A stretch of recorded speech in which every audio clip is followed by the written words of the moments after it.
The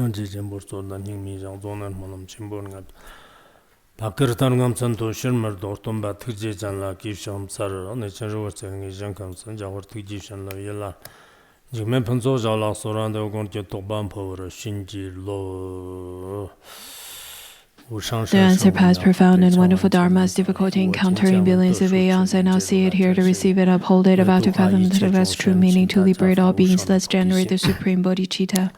Now let us begin our class on the wish-fulfilling treasury. Currently, we are studying the 6th chapter. The 6th chapter covers on the empty kalpa and the degradation kalpa. We have already completed the formation kalpa, the duration kalpa, which both takes the time of 20 kalpas. And now we are covering the degradation kalpa and the empty kalpa.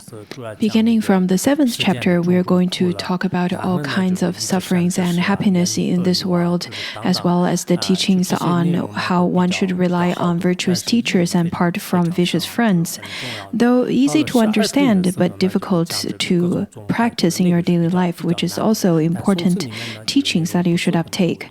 The 12th chapter is a bit difficult to understand since it talks more about the different philosophical schools, but not too many verses are in there. So throughout our studying of the wish-fulfilling treasury, I hope that all of you could generate the mind of longing for the study of Dharma and pay attention and be very attentive. This is quite crucial. Especially, I would like to mention this to those of you who are not listening to this in the shrine hall, because I know many of you would just turn on the radio and listen to the voice of the Dharma teaching and then start to carry out your daily chores while listening to the Dharma teaching. This is really inappropriate, because the proper way of listening to the Dharma is, first of all, you need to make offering to the Buddha in your shrine, and then you need to sit properly and listen to the Dharma teaching attentively while making notes. However, from what I've noticed is that whenever it's your turn to listen to the class in the shrine hall, you would make notes. But when it's not your turn, it seems that your notebook is rather very clean. If you're listening to the class for the purpose of making presentation and to finish your exams, that is not the appropriate attitude to listen to the Dharma. Rather, you should generate a sincere mind of longing to the Dharma. According to the preliminary practices, the words of my perfect teacher of Patrul Rinpoche, he said that some people may seem to be sitting in the shrine hall, in the Sangha, and listening to the Dharma, but they're simply holding the posture of it, and their mind has already traveled somewhere else. If you don't want to listen to the class, you don't have to show up here to listen to the class, because this is a free class. You don't have to listen to it. In fact, if you can listen to it, listen to the Dharma class attentively, then I would be more than happy to give you the lessons, even if it's just one of you. I would prefer to have one student, one genuine student to receive the Dharma than 100 students listening without attentiveness. Now let us get into the study of the 6th chapter of the wish-fulfilling treasury. In fact, this text can be very helpful in contributing a different angle into the research and the studies of the beginning of humanity and of the world. Currently, let's look at the textual outline of composed by Mipa Rinpoche. He said that over here it talks about the two aspects in this chapter. One is the degradation kalpa, and then the second one is the empty kalpa. And then the third one is to encourage the students to practice diligently on the path of liberation. In terms of the degradation, it includes three aspects. The first one is when it started, and then the second one is how, and then the third one is the duration of it.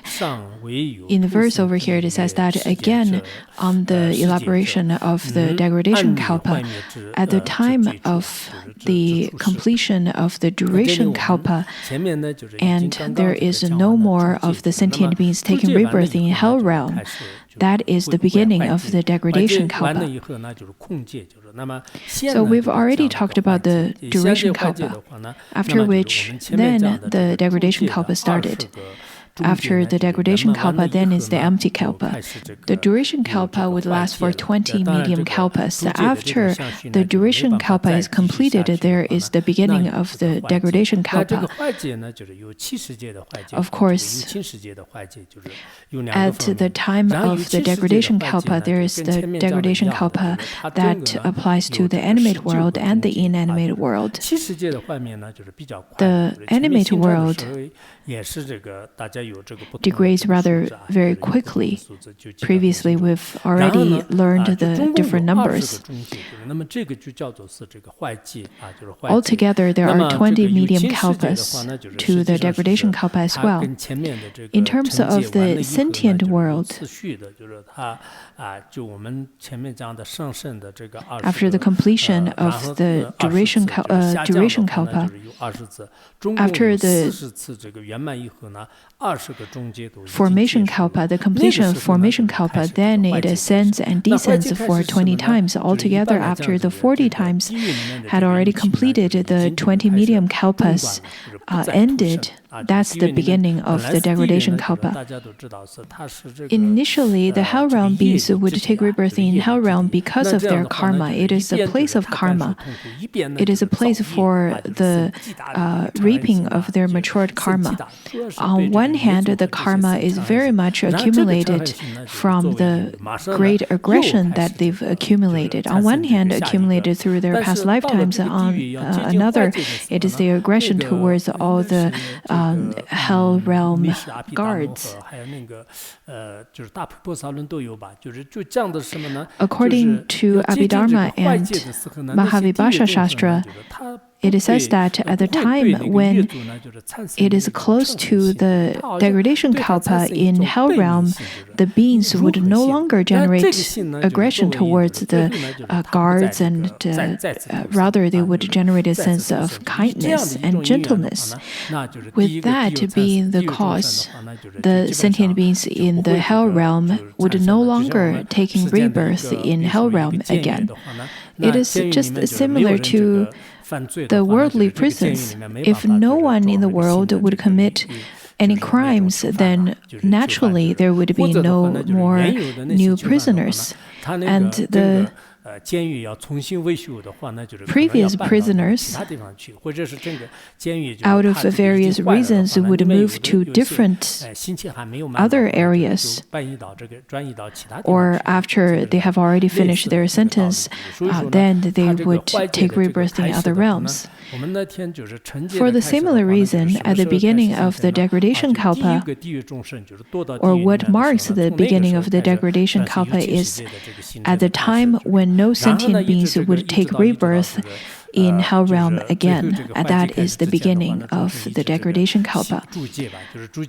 All the way from the time the first sentient being take rebirth in hell realm, which marks the beginning of the formation kalpa, or is it duration kalpa? Which one is it?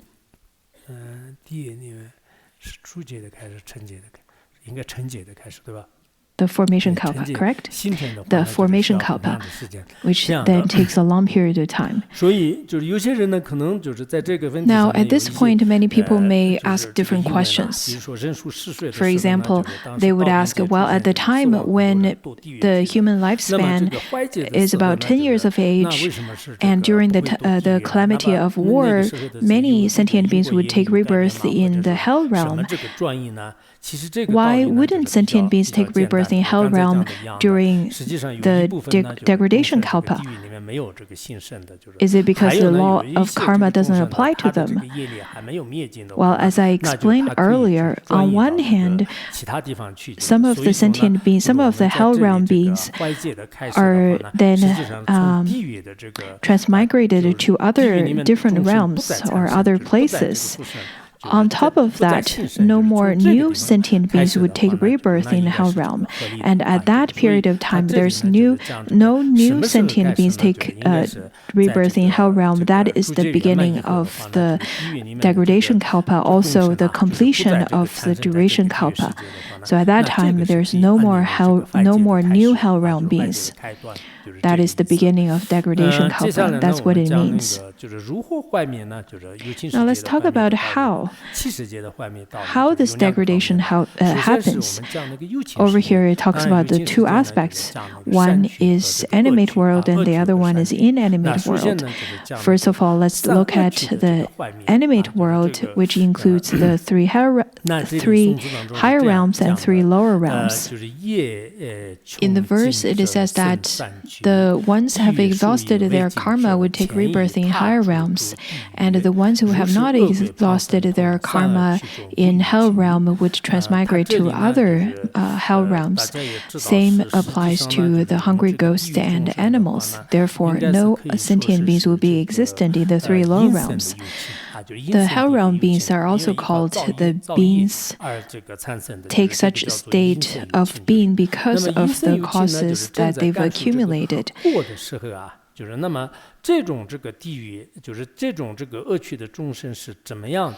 The sentient beings in the lower realm, at the time of experiencing the karma that they've accumulated from the past, how would they continue to reap the fruition of their past karma at the time of the degradation kalpa then? Because they had already accumulated those karma and they are already reaping the fruition, then how is it that they do not experience their karma anymore? People would have such kind of doubt. They would feel that, well, how would the sentient beings exhaust all of their karma? How could all of their karma be exhausted? And before their karma is exhausted, how would they be able to die in the hell realm? But over here it says that, or what it means is that the sentient beings would no longer take rebirth in hell realm. That is the beginning of the degradation kalpa. It is to give you an example that if a crow were to land on the sala tree, but the sala tree fell, then the crow would naturally fly off. Therefore, if there is no subject for if there is no object for the subject to rely, therefore they would naturally disperse. For the same reason, the sentient beings would no longer take rebirth over there. And then later on, the inanimate world would also destruct. That is the reasonable way of explaining it. Later on, we'll further explain it because this is simply a natural law. Whenever we talk about the degradation kalpa, we naturally think of the apocalypse. We think of all the calamities that's related to the elements, and it sounds very horrid.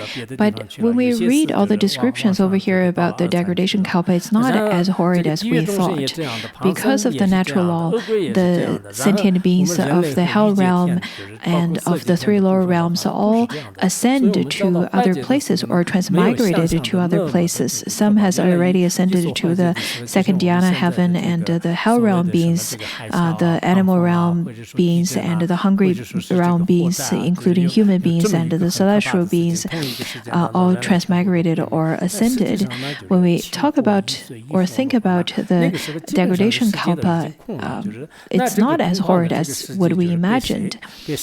Naturally, at the beginning, whenever we talk about the degradation kalpa, we talk about the tsunami, the great hurricane and earthquake and fire and all of those. And we think of the time of the 7 fires, 1 flood, and 1 wind at the time, how the whole world would be emptied. But at that time, when all the inanimate world destruct in such a way, it is really not too much of a big deal because there's no sentient beings in that world anymore. So it's not going to be that horrifying, since the sentient beings have already moved on to other places. The hell realm beings, if they have not exhausted their karma yet, they would not take rebirth in other places, since the sentient beings of hell realm would then move to other hell realms. According to the 100,000 verses of Prajna Paramita, it talks about some of the hell realm. At the time of when some of the hell realm would be empty, the sentient beings that have not exhausted their karma would take rebirth to the other great hell realms. So the sentient beings in the hell realm would first be emptied, and then the hungry ghosts, and then the animals. So the 3 lower realms would be emptied. Previously, we talked about how under the city of Rajagriha, about 500 yojanas, there's a city of the hungry ghost. That's where most of the hungry ghosts would gather. So all of those sentient beings would all be emptied in those realms. The animal realms, let it be the oceanic or the animals living in mountains, or the sentient beings such as the human beings and the celestial beings in the higher realms, would slowly transmigrate or take rebirth in different places. Previously, we talked about how underneath the Ganges snow mountain, about 20,000 yojanas underneath, that is the Avicii hell. And then on top of that, there's the hell of burst blisters, and then the hot hell, and then the ephemeral hell, and so on. All of those hells would layer on top of each other. Previously, when we studied about the location of hell realm, when we learned about the Ganges mountain, many people wanted to make a pilgrimage tour to Ganges mountain. On one hand, the Ganges mountain is considered definitely a very sacred place, especially on the mountain itself. However, on the other, underneath the Ganges mountain is hell realm. Then at the time of having this pilgrimage tour, are you planting also a seed of taking rebirth in hell realm then?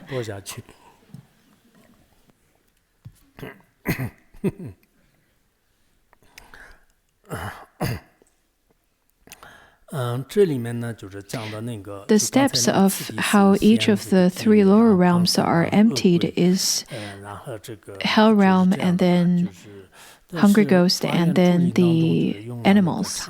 But according to the the Dharma Grove of Jeweled Forest, as well as the Long Agama Sutra, it says that at first is the hell realm beings, and then the animals, and then hungry ghosts, and then Asuras, and then the celestial beings of the desire realm, and then the human beings.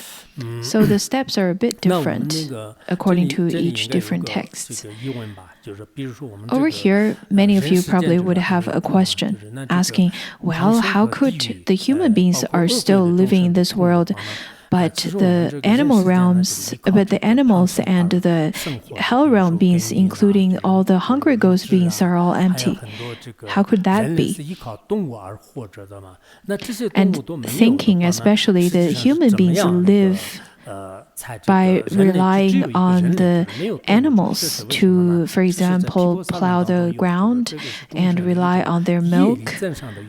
If there's no animals, how could human beings live on their own?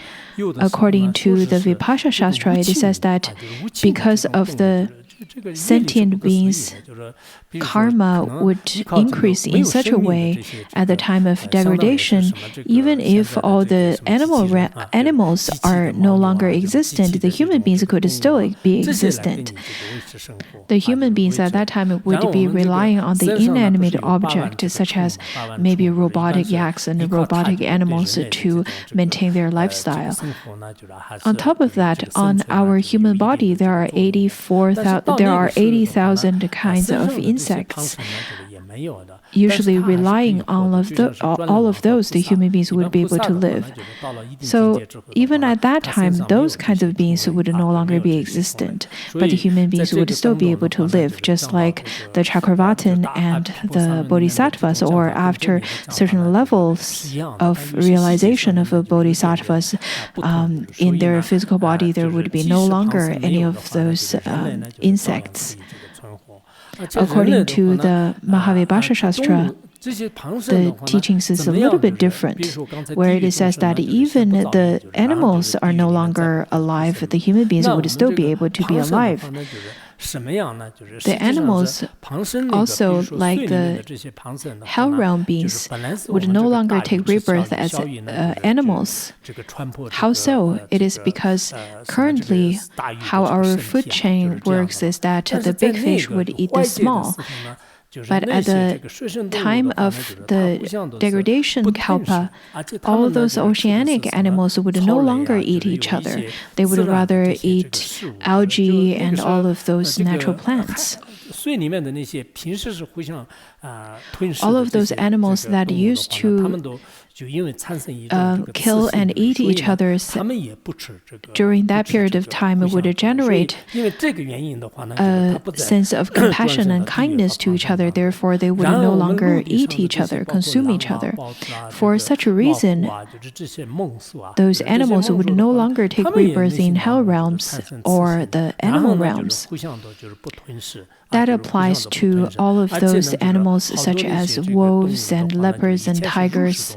All of those wild beasts would also generate the mind of kindness and stop consuming each other, stop consuming other animals. Rather, all of them would be converted to become vegetarians and started to have more of a calm mind, including that applies also to the hungry ghosts. That is why slowly and slowly they would take rebirth as human beings, and the human being's mind would also be very calm and slowly take rebirth into the second dhyana heavens. So at that time, the second dhyana heavens would have more sentient beings, just as when it's really hot in other areas in China, people would then start to flood into the Tibet, to the Tibetan plateau, because it's very hot everywhere else. Similarly, the hell realm would be almost empty, and all the three lower realms would be empty, but all of them would slowly and slowly take rebirth in the second dhyana heavens. The same situation would apply to also the Shuras. Their mind would be more calm and easy to enter into the dhyana state, just like how the animals around the hibernation period, or when human beings get really tired around 11-12 o'clock and started to snore. Sometimes my own snore would wake myself up, and then I would fall back to sleep again.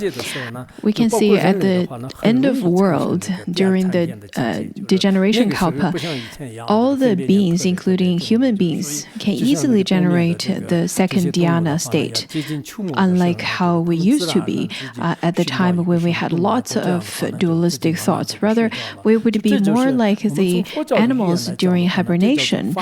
For example, around the end of fall, the animals would naturally they go to find their hiding place to hibernate for winter. In the Buddhist language, it is called the natural law. This is simply a natural pattern, a natural rhythm. So it's a natural law, and it's the nature of animals, the nature of this world. In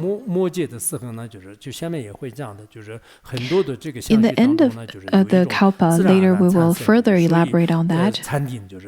The sentient beings would naturally have a sense of dhyana in their mind stream. You can see that the hell realm beings and the 3 lower realm beings would slowly disappear because they've migrated or they've taken rebirth in higher realms. They've ascended up. So at that time, there's no longer any of the 3 lower realms.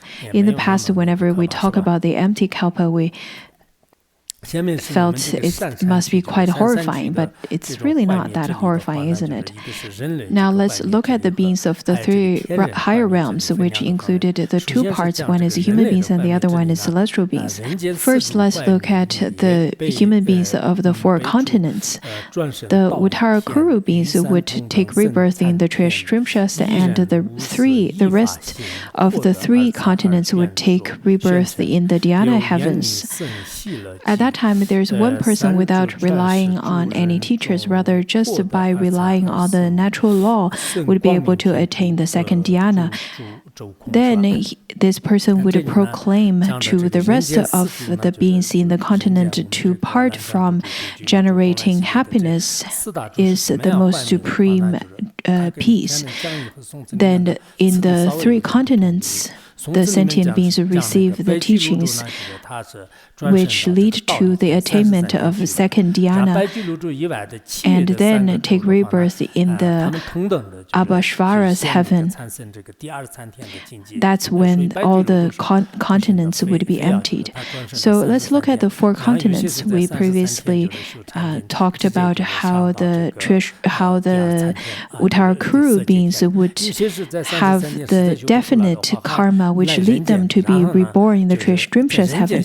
But other than that, the beings of the other 3 continents follows a slight different way. At first, one person in that continent would attain dhyana without relying on any teachers, rather just rely on the natural law, would be able to attain the realization of the 2nd dhyana. After attaining that state of 2nd dhyana, this person would start to spread the news of how peaceful it is to attain this state of mind, which is devoid of happiness and joy. Without any equipment, he would be able to broadcast it to people in the certain continents, at first from the Jambudvipa, and then to the Aparagodanya, and then to the Pravavidiha. During the degradation kalpa, rather than how we have more and more people nowadays, during the degradation kalpa there would be less and less people, just like how the insects in the winter time would die off. So the human beings or the beings would naturally decrease during that time as well. At that time, this person, after attaining the 2nd dhyana, started to tell others about the quality of the 2nd dhyana, so other people would follow him and practice in such a way, and later on they would also take rebirth in the celestial realm. So that applies to all the 3 continents. Each of the continents would have one representative, so to speak, to attain the 2nd dhyana and then broadcast the news or the state of mind of the 2nd dhyana to everybody, and then people would follow that person to practice in such a way so that after they die, they would take rebirth in the 2nd dhyana heaven, or those people would attain the 2nd dhyana, and after they die, they would take rebirth in the Abhashvara's heaven. The 1st dhyana heaven includes the priests of the Brahma heaven and the great Brahma heaven, and then the Brahma's heaven heaven. In the second dhyana heavens, which is devoid of any harm from the 7 fires. Also, we know that the fourth dhyana heaven is parted from the 8 kinds of faults. The quality of having first dhyana is that the beings would still have a grasping towards the dualistic thoughts. For that reason, the fire would, which is fire-like, for that reason, the fire would be able to destroy it. During the second dhyana, because the beings would grasp onto bliss, therefore there's, which is like water, and the third dhyana is blissful dhyana, that is like fire, and the fourth dhyana has is without any of those faults. After attaining this state of mind, the person would take rebirth in the second dhyana heaven in the form realm. So at first, the beings of Jambuvipa would all disappear, and then followed by the Prabhavidiha, and then the Aparagodanya. The Uttarakuru is rather very special, so the beings would take rebirth in the Trishrimshas. Because the Uttarakuru beings would be rather a bit different than the others, since they have not attained any dhyanas at that time, therefore they would not be able to take rebirth any higher than that. So the beings of the 3 continents naturally would generate a mind of renunciation of living in this world and seeking for a peaceful living in the upper form realm, and slowly they will be taking rebirth in the higher realms. So the 4 great continents and the 8 subcontinents, the beings within all of those continents would attain the second dhyana and then take rebirth in the form realm. This teaching is similar to the Yogacara Bhumi Shastra and the Long Agama Sutra, which talks about how the human beings would be destructed at the end, or would be disappeared at the end, and then let's look at how the celestial beings would disappear. In terms of the desire realm heaven, we've learned that there are 6 desire heavens, all the way between Trishrimsha heaven to the other examination heaven. In the Long Agama Sutra, it talks first about the desire heaven and then human beings.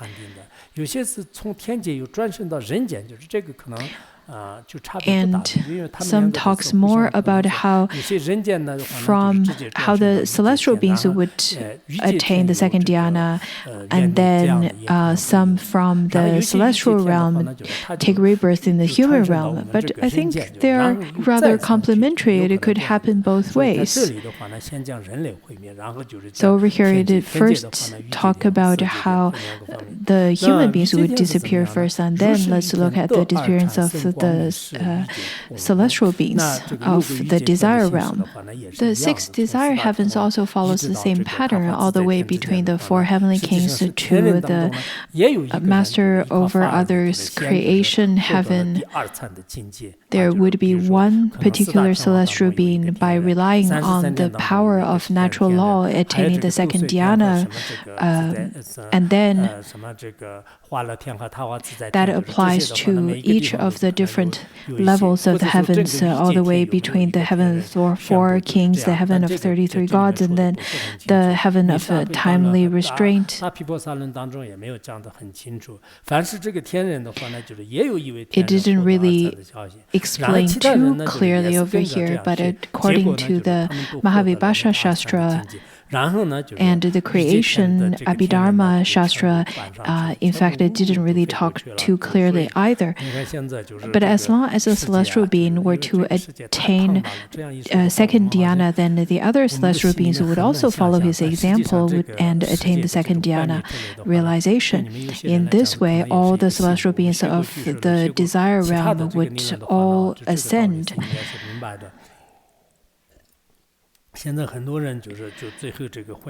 Now, many people would wonder how this world would be destructed. Many people would propose different kind of hypotheses through their different theories, but this is not necessary. I think if you can understand it or learn it from this perspective, it would be rather very easy. Now, let's look at the destruction of the form realm. The form realm also follows the same pattern.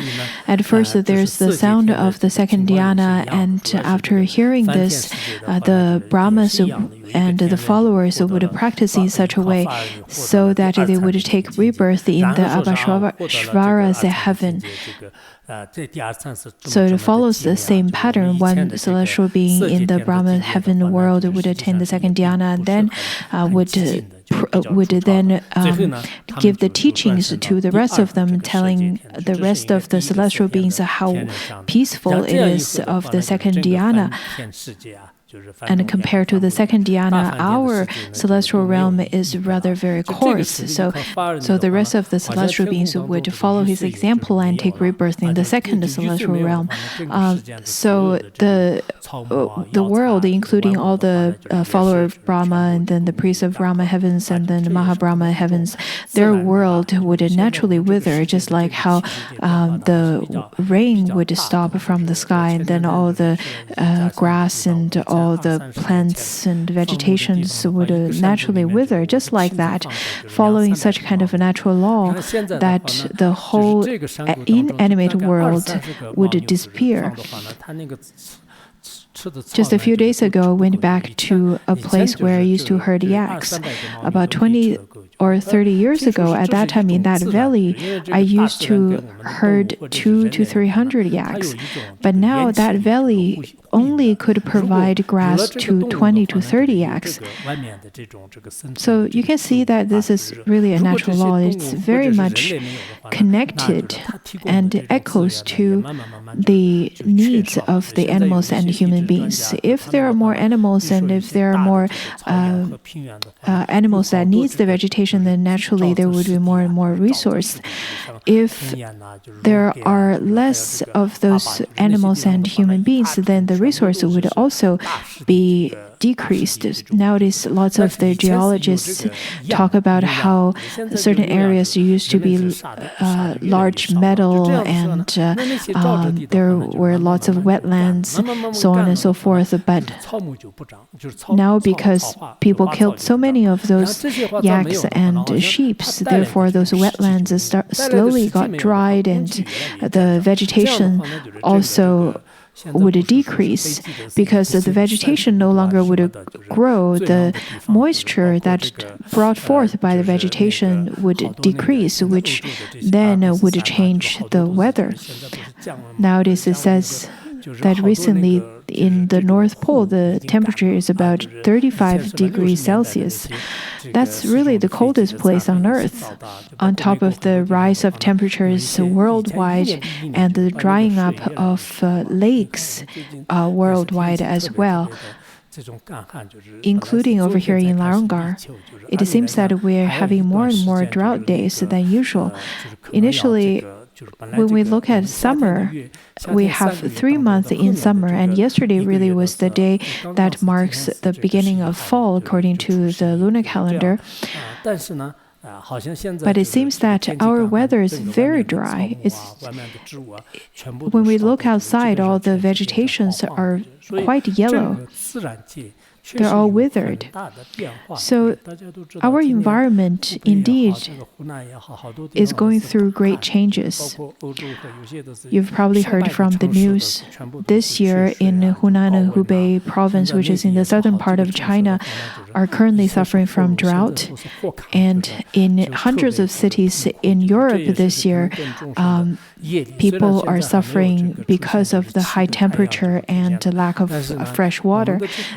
which is exactly the same in mainland China. People are suffering greatly because of that. It could be because of the collective karma of the sentient beings, though that there is no 7 suns that's appearing in the sky yet. But our rivers are drying up. The 7 billion people in the world are facing the calamity that is about to happen, which is lack of fresh and clean water. When we look at this world, I'm not sure if you really look into the environment changes that's happening in this world right now. Maybe because of our lack of merit, maybe because our merit is coming to an end, the weather also reflects the reduction of our collective merits. In summer, the cuckoo birds should be able to sing rather very loudly, but their sound is rather quite low, and it sounds quite pitiful when I heard them this morning. We can see that let it be the human beings in this world or the animals, but the dependent arising that's connected to the sentient beings, to the animate world, and the power of the natural law is indeed quite unfathomable. In the various places in this world, the lakes and ocean and places like such, even including precipitation, there is a great decrease in the fresh water and great increase of the temperature, which resulted in many cases of heat stroke. On one hand, it could be of the personal karmas of different beings, but from a different perspective, from the look of a bigger picture, I think we can find that the teachings in Buddhism can be quite interesting to look at in the explanation of whatever is happening in this world. Let us now look at the destruction of the inanimate world, which includes why and how. Now let's talk about why. Over here, this is a brief introduction or a brief explanation of it, where it says that after that, the inanimate world would come to destruction as well. The fire would burn, and then water would flood, and the wind would blow to disperse, which lead to destruction. So we talked about how the world would be destroyed by the 7 fires, and then later being washed away by the rain, by one great rain or flood, and then the wind, which disperse everything in this world and then become emptiness, become this empty space. According to the Mahavibhasha Shastra, it talks about the different explanations on the 7 great fires. The first explanation is that there are 7 suns to begin with, except that they were hidden. Usually we can only see one of the suns.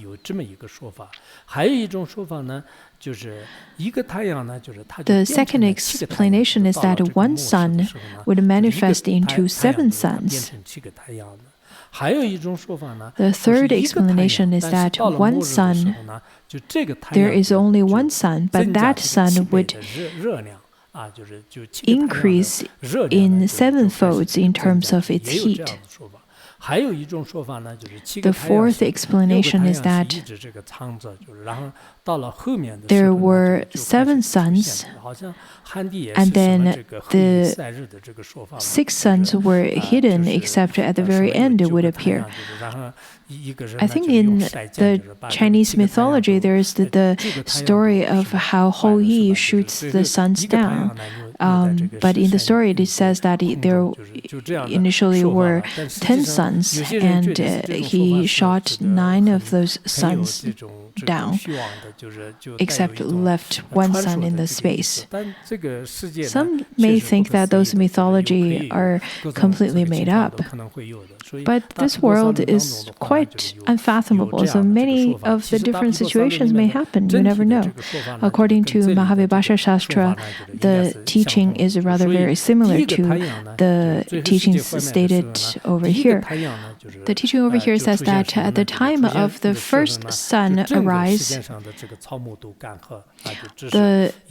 all the vegetations of this world would wither. This is the first day of destruction. The second sun would arise, which could lead to the drying of all the creeks and ponds.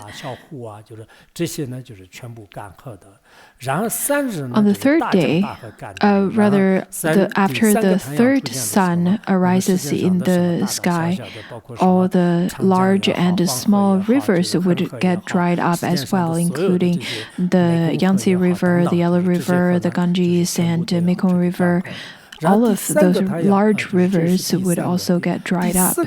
The fourth sun would lead to the drying up of the ocean without heated effects. And the fifth sun, after it arises, all the oceans ranges from 100 yojanas to 80,000 yojanas would get dried up too. So all the oceans, all the large oceans such as the Atlantic Ocean, the Indian Ocean, the Arctic Ocean would get dried up. So for those of you who studied geography, you would probably have some kind of understanding of it. I did study it in my junior high school, though not very good, but at least I understand some of those or have some kind of impressions of those places. So that's the fifth one.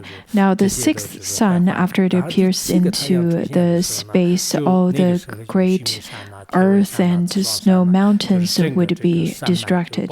The seventh sun, at the time it appears into the space, all the large grand mountains, including Mount Sumeru and the Ugandhara mountains, all the large mountain ranges, the 4 great continents, and the Vajra ground would be destroyed. This is also taught in the contemplating on the Ocean of Samadhi Sutra and the Great Heap of Jewels Sutra. At that time, I'm sure we would have a very different feeling, though that we won't be able to live till the time of the 7 suns burning this world, so we don't necessarily have to worry about it temporarily. But when we look at the environment nowadays, even in the Tibetan plateau, it is so heated over here than in the mainland area as well as other places in the world. It must be even hotter. Not sure if certain suns have already appeared in the sky, but we can definitely look at the abnormal weather, especially the lack of rain. It would be really wonderful to have some rain. During the time of chanting the Kshitigarbha Sutra, we did have some raindrops over here. Without rain, it would be really sad, especially for the farmers. It is just about the time to harvest for the fall. So without rain, they're suffering a lot. And it would be quite a disaster. It could lead to disastrous result to the whole world. Heat, in some ways, represent the anger and aggression of beings in this world. I noticed that people I knew who had very good temper before nowadays are quite agitated.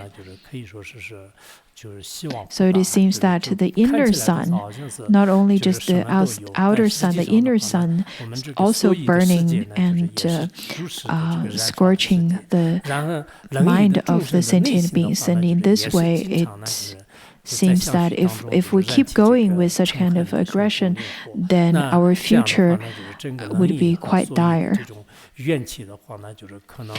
Because with the great fire of anger, which is the dependent arising for the change of environment,